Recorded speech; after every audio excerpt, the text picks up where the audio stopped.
Hello, and welcome to another episode of the Lei'd Back Life Podcast, where we talk about how to love life, entrepreneurship, and improve daily. I'm your host, Jordan Ostroff, and joining me today, one of my favorite people in the legal space, if not the non-legal, if not the world, Corine Rogers. For those of you that don't know her, she's the founder of Simple Smart Solo. She's the person you call when your law firm feels heavier than it should be. She works primarily with estate planning firms and helps them turn Clio into a real operational engine, not just a place to store documents. She focuses on overflows, billing clarity, and building systems that give firm owners their time back. Because here's the truth, you can't create a laid-back life if your back end is a mess. Corine is the systems brain that makes freedom sustainable, and that's why she's here today. Wow, thanks for that stellar introduction.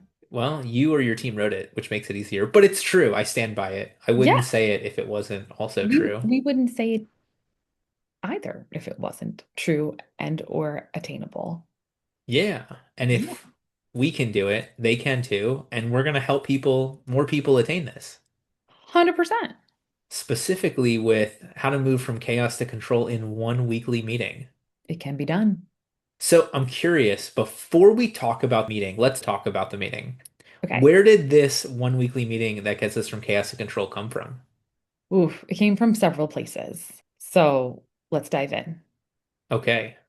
I have been hanging out in various capacities, wearing different hats for in the legal industry since 2014. So quick math, that's almost 12 years.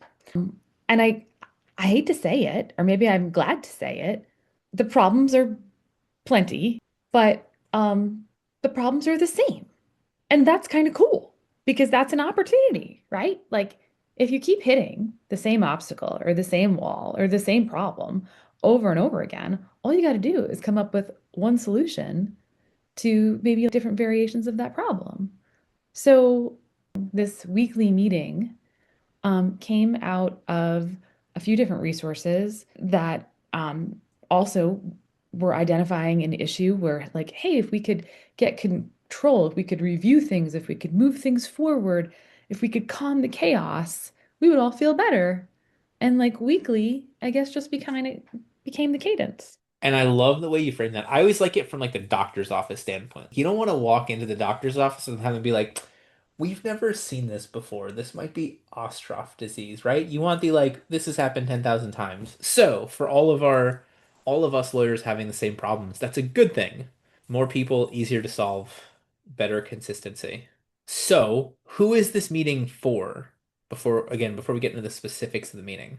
So this meeting is for anyone who is tired of feeling like they're dropping the ball. This meeting is for anyone that wakes up at 1 o'clock in the morning or some other wacky hour that ideally you should or could be sleeping, but you can't because your brain won't shut off, or worse, your brain was off and then came to uh it was brought back to life by like a spine jolting movement, which is the I forgot or I'm about to forget this thing.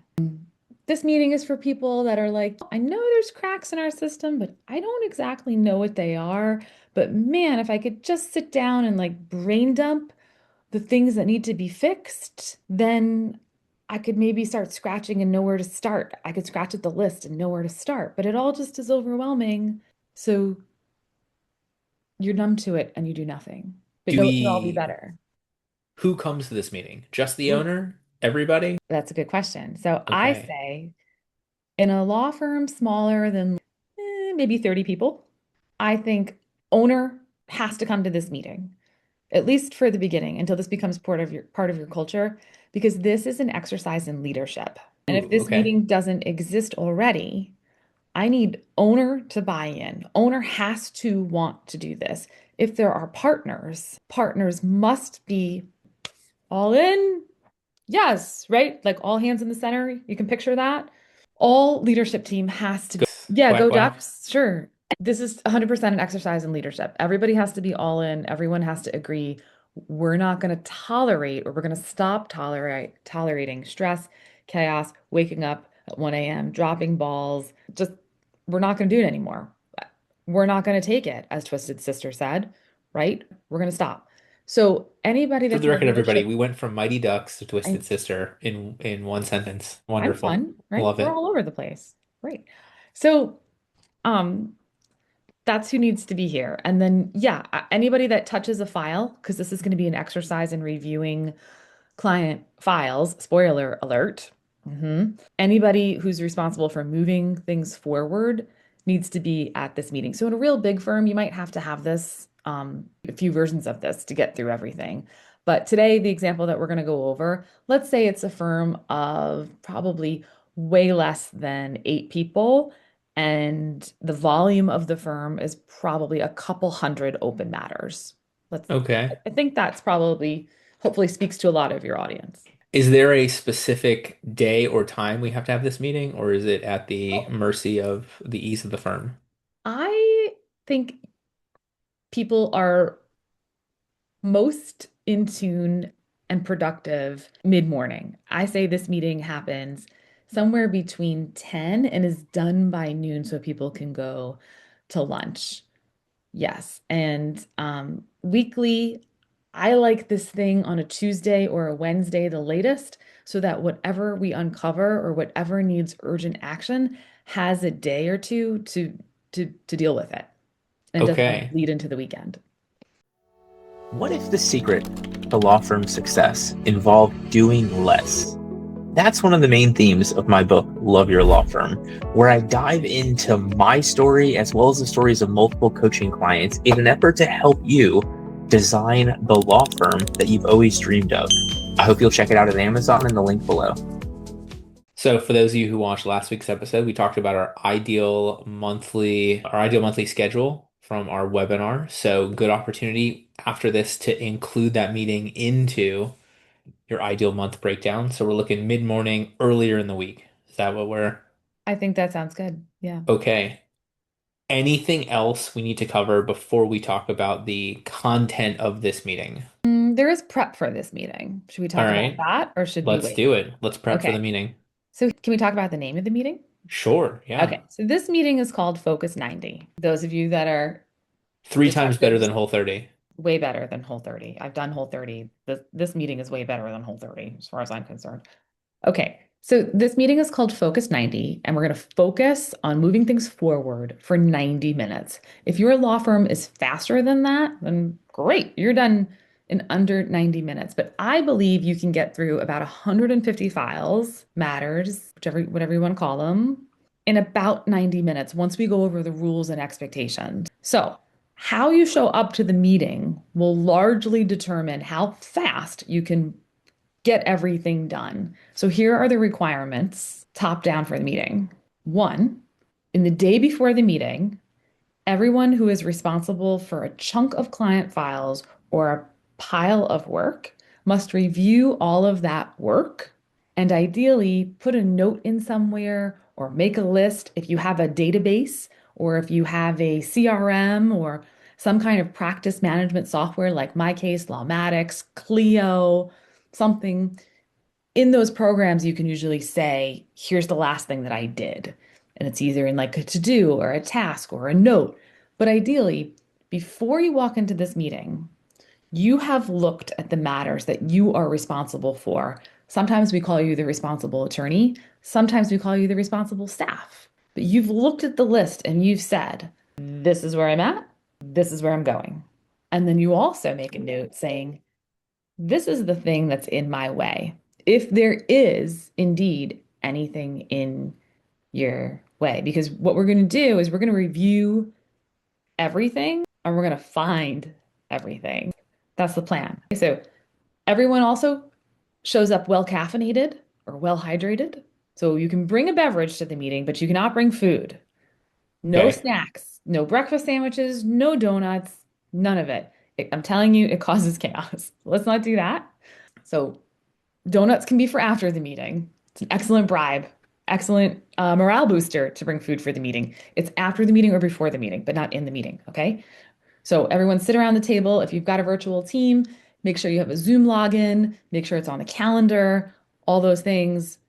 That's the short list of requirements. So this is why I don't do the meeting on Monday. So they have Monday to do this part of it. I think I did not say Monday. I think I said like maybe Tuesday or Wednesday. No, I agree with you are consistent. Yeah. I do most of my meetings Monday morning and I love it because then by Nah, that causes Sunday scaries. but well, so my team prefers to be prepped on Friday, Mm, like end of day Friday, knowing they so it's like out of their brain for the weekend.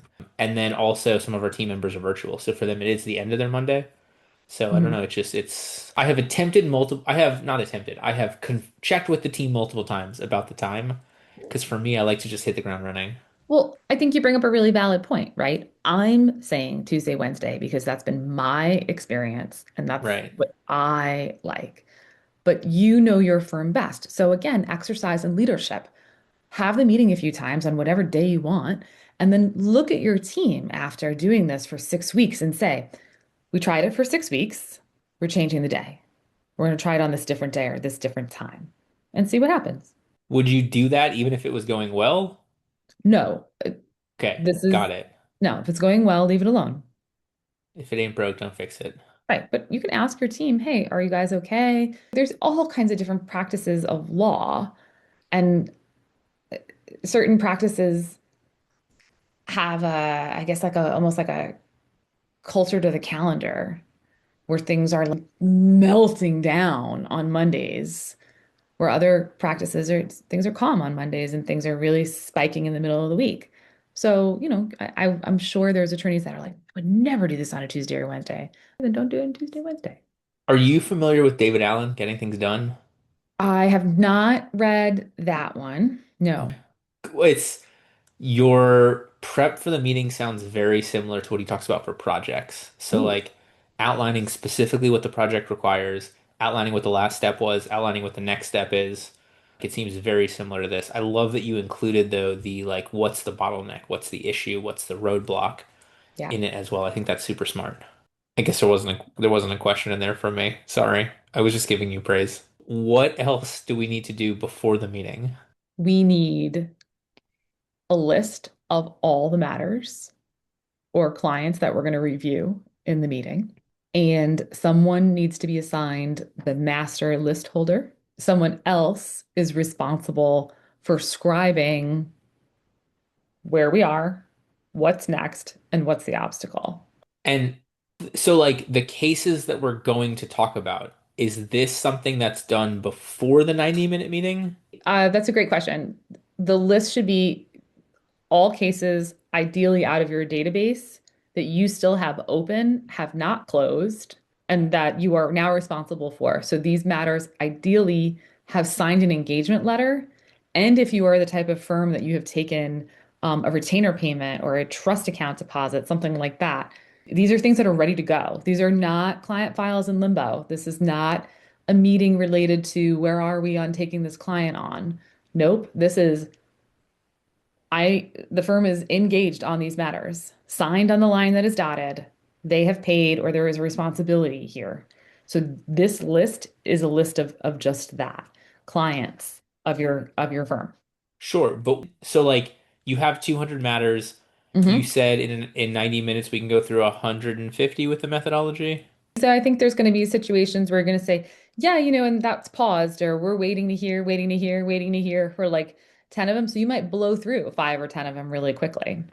So when do we vet that list down? Prior to the 90 or during the 90? When you first start doing this, because ideally, if someone wants to put this in place in their firm, they have not done this meeting first, so they're going to do it live in the meeting.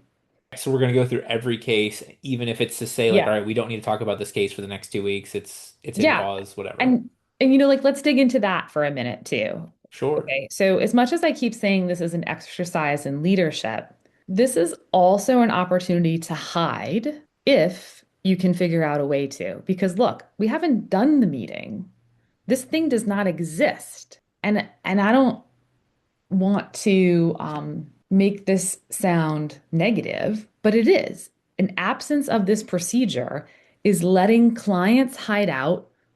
It's letting work collect dust. There's probably some billing that's building up, some hours missing. There's all kinds of little problems that are going to come up to the surface. So, what I worry about is if somebody vets the list ahead of time, even subconsciously, they might try to tell themselves, well, we can skip these matters, these over here, because there's nothing happening, when the rest of the team might feel differently. So the rules of the meeting are we're going through, especially for the first 6 weeks until any kind of change in procedure is discussed. We're going through every matter. If there's nothing going on, you can say pass, nothing there. But someone needs to hear it. Everyone needs to hear it, really.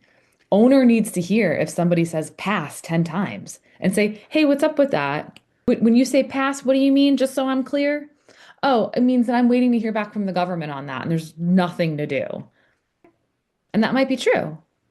Or someone might say pass, and someone else might say, nope, we got a question about that, or that's incorrect. Or so one of the other things I haven't mentioned yet, when you start the meeting, the rules are this is a no judgment zone. It's not a time to judge or discuss or gossip about the client matter, not details. It's just a simple, where are we now? Where are we going? And what's the obstacle? Right. Gossip over donuts after the Right. meeting. Right. We're not discussing if the client is difficult to work with, if they're a dream come true, neither. But yeah, we're not filtering that list for a while. I If dig it. All right. So let me pause for a moment, talk about this week's newsletter, then we'll dive back Ooh, into this. sure. For those of you watching this when it airs, it is 14th. I hope you're ready for your taxes tomorrow. That being said, our newsletter will come out this Friday, which is April 17th, and it's on my favorite mental frameworks. So it's 2 questions that I push my team on and that we discuss how we can incorporate for ourselves on a at least quarterly basis, and I hope it will help you all. I'm not going to tell you what the frameworks are. You'll have to come back Friday for those. They're under lock and key. All right, so now we're back. We have our 90, we have our list. We're sitting here. We know not to gossip. Do we just kick the meeting off by diving right into the list? Do we have a warm up beforehand? Like, let's start the actual meeting, metaphorically. We dive in. That list is ideally organized either alphabetically, or my personal favorite is newest onboarded client to oldest. Oh, so last in, first out. Yeah. How come?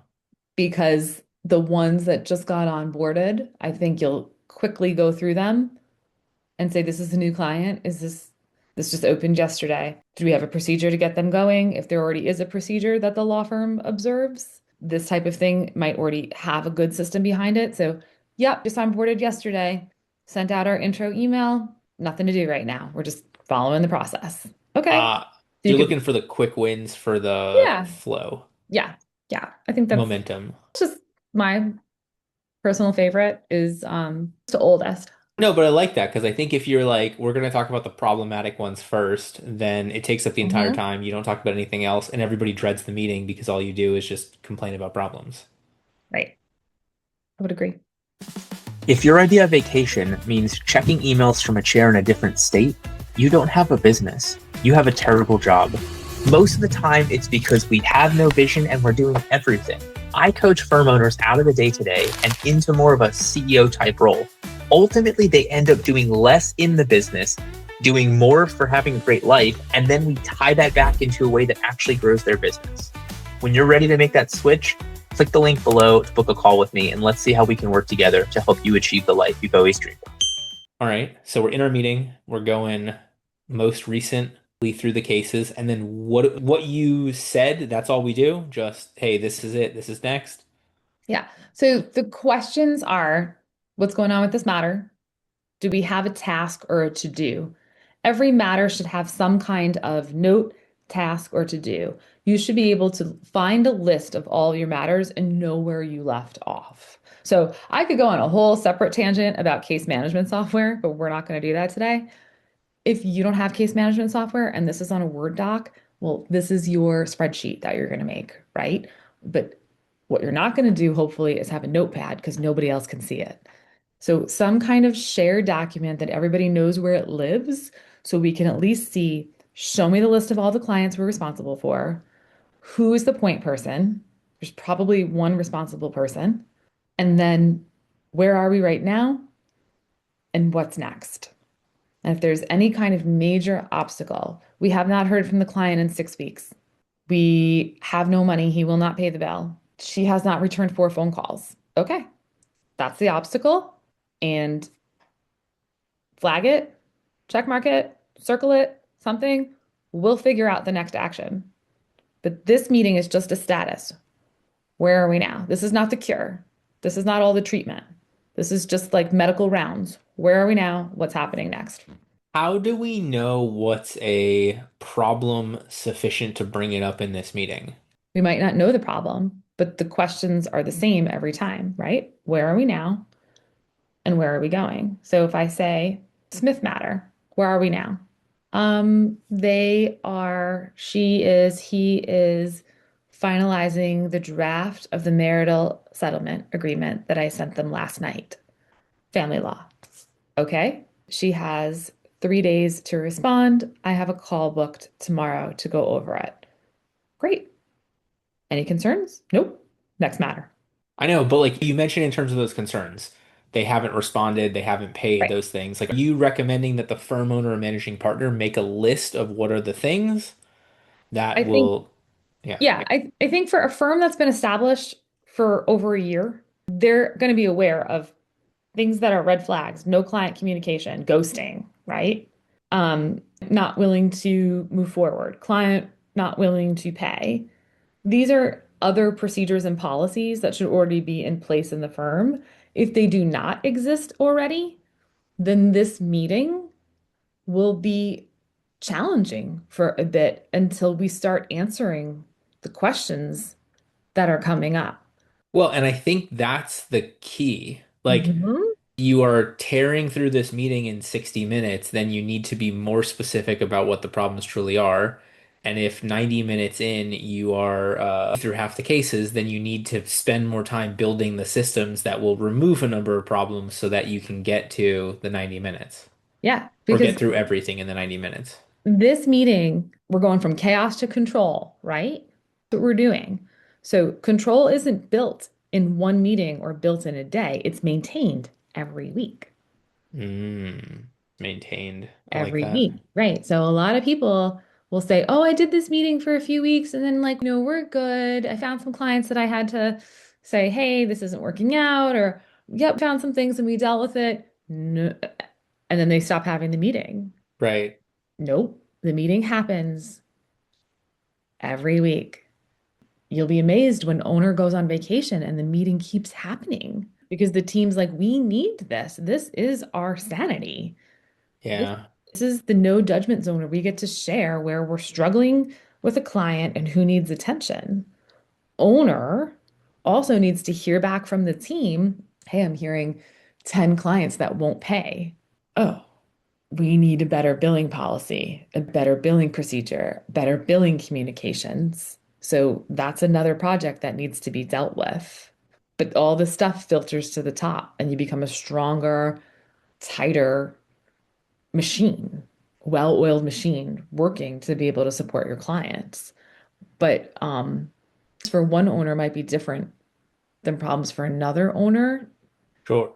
Um, the culture of like fictitious firm is they say these are the things that we don't tolerate.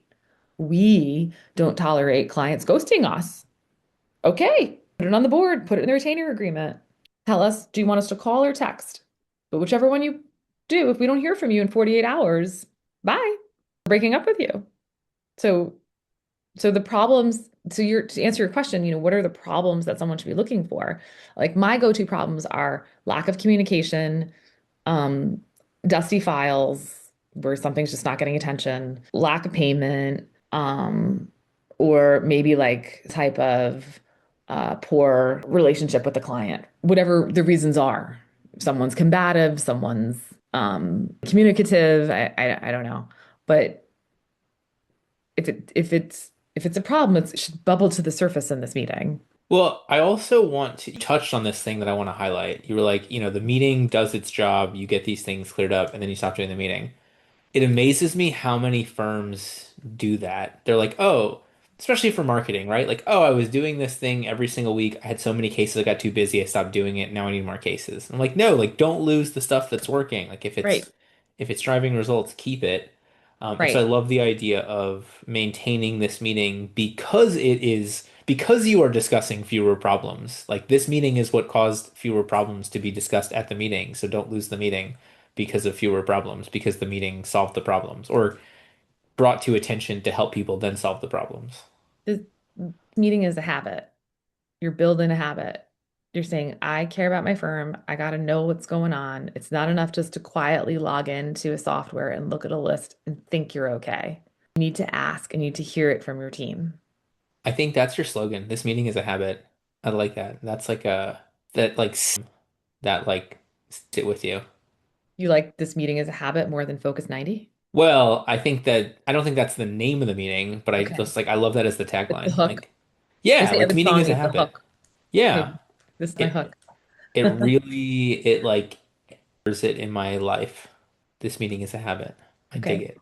Dig it. All right. So what else we need to discuss in terms of running through the meeting? We have our list beforehand. We've got our three questions. We're going through it. Anything else that we do in this meeting?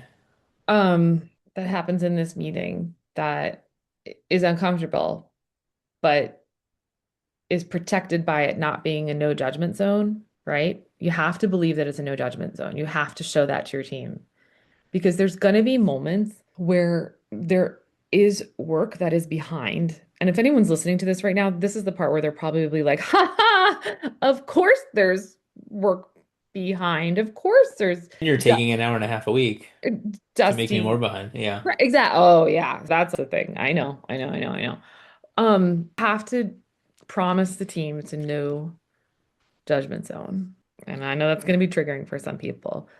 But the thing that also is going to come up in the meeting that is allowed, and again, I can't stress this enough, this is a huge opportunity for leadership of the firm to figure out what are you building and who do you want to be as an owner? Solo attorneys with staff, I'm talking to you, okay? Be prepared for the moment where you say, matter 190, the Jordan matter, and the attorney candidly, because they feel open enough, says, ha, touched it in a week, but it's on the list. Okay, maybe that's okay. Not every matter needs to be touched every single day, right? Mm.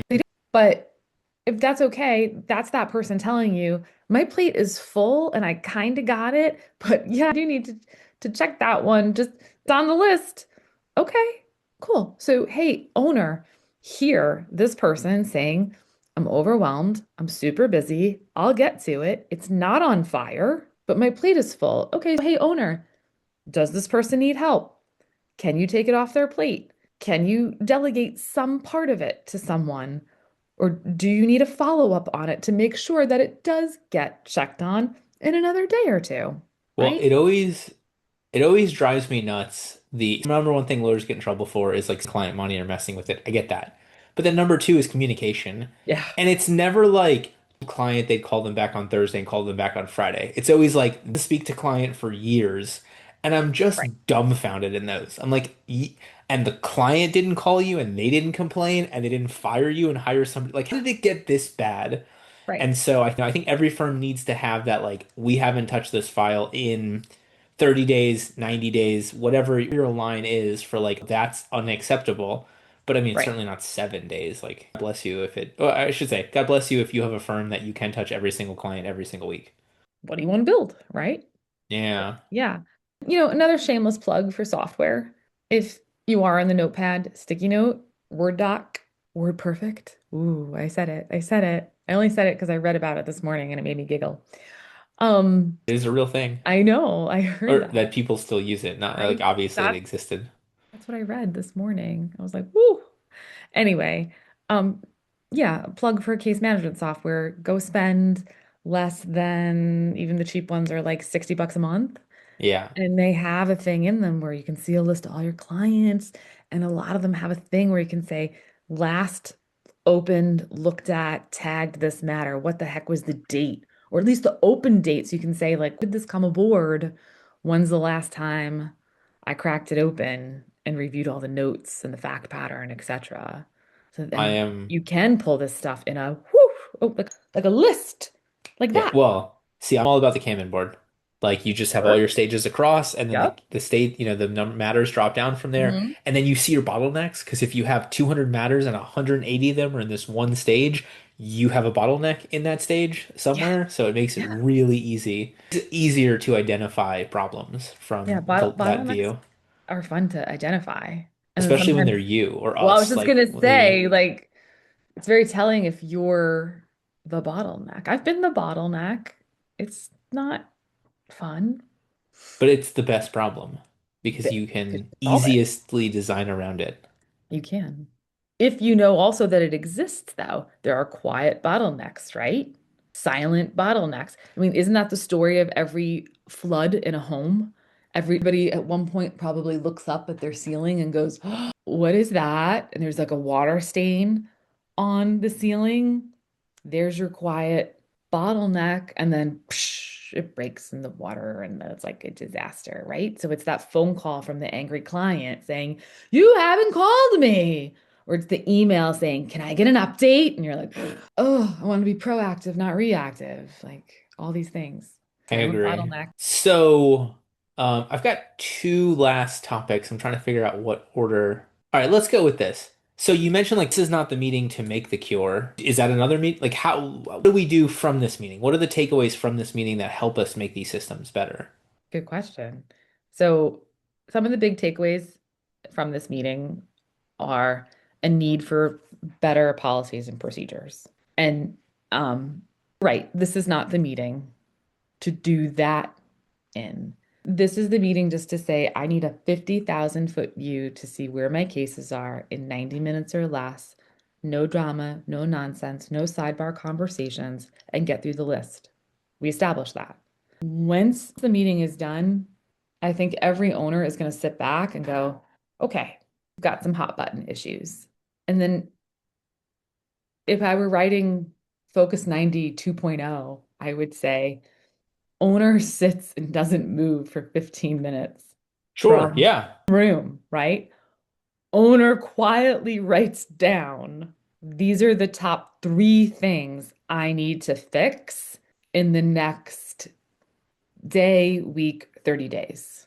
Triage them. Or at least have fixed. They don't have to be the one to fix, but need to be fixed. Something. Yeah. But write it down and then go put it on their personal office wall.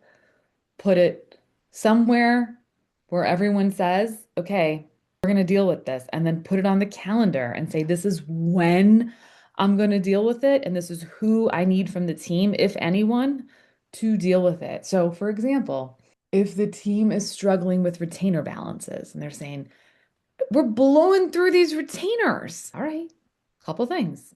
How much has the client been putting in? Why do we need to raise it? Right? So we got to go all the way back in the retainer agreement and say, this is the minimum retainer that we allow. And what is the work? What's the heaviness of the work that's being billed? Can we streamline that? Is there something that we're doing that's taking a really long time? Is it attorney work? And it should not be attorney. It should be paralegal work, billed at a different rate. Like, oh, I know I'm getting into some spicy topics here, but roll up the sleeves, figure out what are the top 3 issues that need to be dealt with. When are you going to deal with them, and put them on the calendar and say, this is when I'm going to deal with it, and have a result by that end of that day to fix them. Jeff Bezos has this quote, I'm going to paraphrase, where nobody is ever going to complain that they ordered something from Amazon and it was too cheap or it got to them too quickly. I'm of the belief that nobody is ever going to complain that their calendar was too well organized or that they spent too little time on email, right? But we all don't do those things. The easiest way to get those things offloaded is to delegate them to somebody, specifically an EA. I have gone through many executive assistants over many years, and from that have created an awesome SOP. This is the actual SOP that we use on a day-to-day so that I can work 3 days a week, focused on my zone of genius and not do all of the random stuff. I'm going to give you the entire SOP in this program with questions and help on hiring an EA and finding the right person, as well as implementing the SOP. click the link below to purchase our EASOP package. So I want to finish on the most common problems you see as people are running this meeting. Other than that, is there anything else we have not covered about Focus 90? Kind of touched on it. There will always be an ask to skip matters, and there will always be a secret hope in the meeting that we skip those matters and we don't have to talk about that person. We don't have to talk about that problem. You gotta deal with it. Yeah, it's whatever the issues are, the longer you let that fester, the worse it's going to be. And then it's going to make you not do that thing, whatever it is that's contributing to that matter being so negative. You will stop doing the thing that's making you all feel that way. But no, you can't skip any. This is just like in a doctor's office. There's patients I'm sure they don't want to deal with, but they have to deal with every single patient. Even if they don't know the answer. We don't know what's going to happen with the patient. Got to deal with them. And to be fair, the people they don't want to deal with are probably the exact same clients that you don't want to deal with. They're just those people with that energy. All right. So next week we've got Adam Kavulik on. We're talking about getting things done. The book that we mentioned here by David Allen. And so Adam and I are walking through some of the systems that we use, some of the ways we incorporate this stuff. And again, the project stuff that David Allen talks about is very similar to what Corinne is talking about here because it works. Because just identifying like we just did this, we need to do this, here's what's in our way becomes an amazing way to achieve a lot more because when you name the problem, you can better deal with it. So I hope you'll join me for that conversation next week. In the meantime, in our last 5 minutes or less, uh, most common problems you see when this meeting is in place. So maybe it's during the meeting, maybe it's the stuff that supports the meeting before and after, but like we have the meeting on our calendar, we run it. What are the Okay. most common issues you see come up? So most common issues I see are people um to play story time. Yeah. We don't respect the no sidebar conversation rule. Yeah. It's so easy and entertaining and comfortable to start having gossip time. So you cannot violate that rule. You will not get this work done. I also see people having their own isolated tracking sheet. So I can't stress enough that the reason you're having this meeting is so that you can all have a place of truth. That something can be a shared document or a shared database so you all know what's going on in case the proverbial bus or the lotto ticket winner ever happens to your office. So no outside tracking sheets. That's huge. If everybody has individual tracking sheets and they bring them to the meeting, like in the first few weeks, you got to figure out a way to do something. Use Google Docs, use a Word document that you share, figure it out, okay? Um, and then last but not least, I already said it probably 6 times. This is not only an exercise in leadership as it is to establish like core value of your firm. Who are you as a firm? Like you, what are your values? What are your that you want to have your team believe in? Because these beliefs are going to be delivered to your client. So owner, you have to take total responsibility in making sure that truly does become a habit, that this is a place that you can have people feel safe in this meeting and that when the problems do come up, they're not just going to be ignored. This is an opportunity to say later, now. That's the whole purpose of sitting there for the 90 minutes is to do it in the now. Well, and I think that's a huge benefit when you mention like starting with the not necessarily the easier ones, but the newer ones, right? Like if those are problematic, then you create that onboarding, and now the beginning ones seem easy to talk about, which gets people in the mindset of we fix problems here and the momentum to get through the rest of the meeting. Yeah. I dig it. All right, so for anybody who's been listening for the last 50 or so minutes, smart enough to want to get to hear more of what you have to say or otherwise hire you to solve a lot of these issues for them, what's the best way for them to get in touch? Oh, easiest way is go to simplesmartsolo.com and you can click on a link for a discovery call. Wonderful. And that's with you? Yeah, it is. It's me right here. Well, And what more could they ask for? otherwise, you can find me on Instagram or Facebook and you can DM me through there. And that's another way to get in touch. I love it. All right, in the meantime, go back through this episode or have your team go back through it. start getting that Focus 90 on the calendar, dive into it, and ultimately utilize that conversation and the fixes to have a better firm and ultimately a better life. Sounds good. And until then, I hope you enjoy this week's newsletter on our mental frameworks, and we'll see you next week for Adam's episode about Getting Things Done by David Allen. Hey, all you listeners. Focus 90 exists to ensure that every open matter in your firm gets reviewed, moved forward, and dealt with. So if you have enjoyed listening to this and you would like your own SOP, your own procedure that you can follow in a meeting so you can get this meeting on your calendar and get this thing implemented, go to simplesmartsolo.com/focus90 and you'll find it there where you can click on it, download it, and make it your very own. Next week, we've got an amazing episode. Adam Kavulik will be joining me, and we'll be talking about Getting Things Done, the book by David Allen. Adam and I are going to go deep into a lot of our own systems and processes that follow that getting things done methodology, including ideal schedules, agendas for meetings, project lists, those sorts of things. So I hope you join us for this wonderful chat and then ultimately implement a ton of the Getting Things methodology into your life so that you too can get a lot of things done. We'll see you next week.